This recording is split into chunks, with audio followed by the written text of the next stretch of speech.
Välkomna till nyheter på lätt svenska. Här kan ni träna er hörförståelse med nyheter upplästa med tydlig och långsam röst. Dessutom får ni bilder som hjälper er med förståelsen. Glöm inte att sätta på undertexter på svenska eller på ditt hemspråk. Dagens första nyhet. Förslag om mobilförbud i skolan. Regeringen vill införa ett förbud mot mobiler i alla svenska skolor under hela skoldagen, inklusive på rasterna.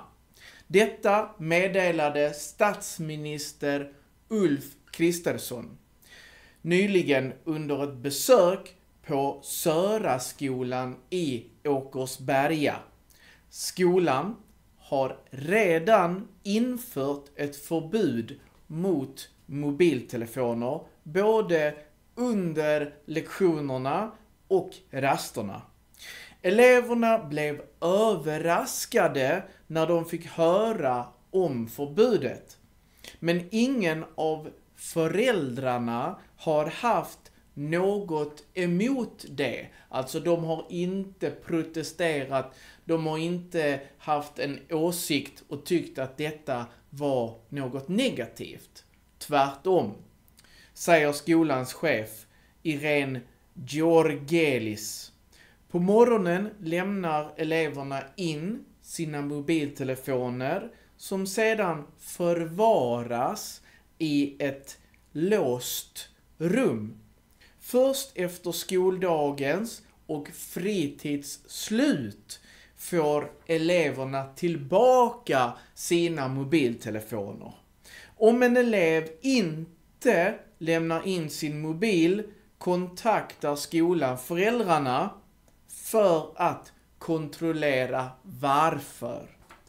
I klass 5B på skolan tycker flera elever att förbudet är positivt. Jag och mina kompisar spelar rollspel istället, berättar en pojke för statsministern. När Ulf Kristersson träffade elever i årskurs 7 var det däremot inte lika nöjda med förbudet. Idag har skolorna möjlighet att bestämma sina egna regler kring mobilanvändning.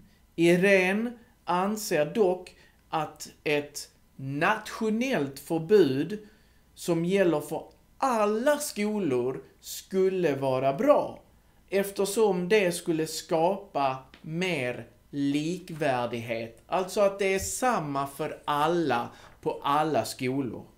Nu ska experter utreda hur ett mobilförbud på alla i skolor i Sverige kan utformas.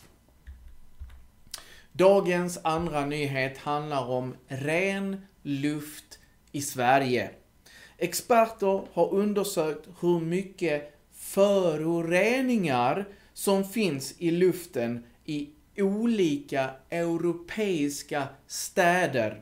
Dessa föroreningar som kommer från bland annat avgaser, de är osynliga men kan vara farliga att andas in.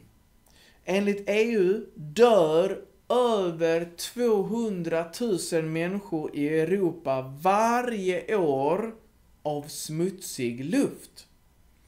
I svenska städer är dock luften oftast bra, enligt undersökningen. Och allra bäst är luften i Uppsala, som har den renaste luften i hela Europa. Umeå kommer på andra plats, medan Norrköping ligger på 7:e plats och Stockholm på 11:e plats. Däremot hamnar Göteborg och Malmö mycket längre ner på listan, vilket beror på deras närhet till resten av Europa där luften är sämre.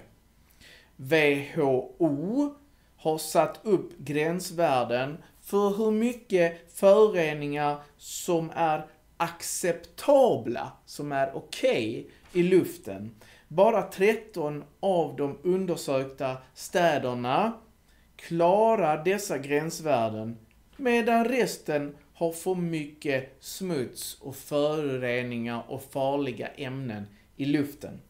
Det visar att det fortfarande finns arbete kvar att göra för att förbättra luftkvaliteten även i Sverige, säger Johan Genberg Safont på Naturvårdsverket. Undersökningen har genomförts av Europeiska miljöbyrån. Vår tredje nyhet handlar om pengar, om sedlar och mynt. Och sedlar fungerar oftast bra. Vissa restauranger och affärer i Sverige har slutat att ta emot, acceptera kontanter, och de accepterar endast betalning med kort, som ni ser på bilden här, betalkort, eller Swish. Men de flesta i butiker i Sverige tar fortfarande emot sedlar och mynt. Och många planerar att fortsätta göra det de närmsta åren.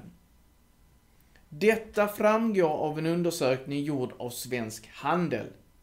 Undersökningen visar dock att det är väldigt få kunder, alltså motsatsen till många kunder, få kunder som betalar med kontanter. Endast 10%. Svensk Handel har i undersökningen pratat med cirka 900 affärer i Sverige. Vår sista nyhet handlar om att pojkarna mår bra. Detta är en fortsättning på en gammal nyhet, och förra veckan slog en blixt ner vid en fotbollsplan på Lidingö utanför Stockholm. Flera ungdomar skadades när blixten träffade ett träd, under vilket pojkarna hade sökt skydd från ett kraftigt regn. 8 personer fick föras till sjukhus, varav 2 blev allvarligt skadade. Men nu rapporteras det att de mår mycket bättre. Pojkarna är fortfarande kvar på sjukhuset, men läkarna säger att de kommer att överleva. De övriga skadade har lämnat sjukhuset och fått återvända hem. Händelsen inträffade medan ett ungdomslag tränade fotboll när åskvädret plötsligt drog in. Tack för att ni har lyssnat på dagens nyhetssändning. Det var allt för idag. Vi ses i nästa program.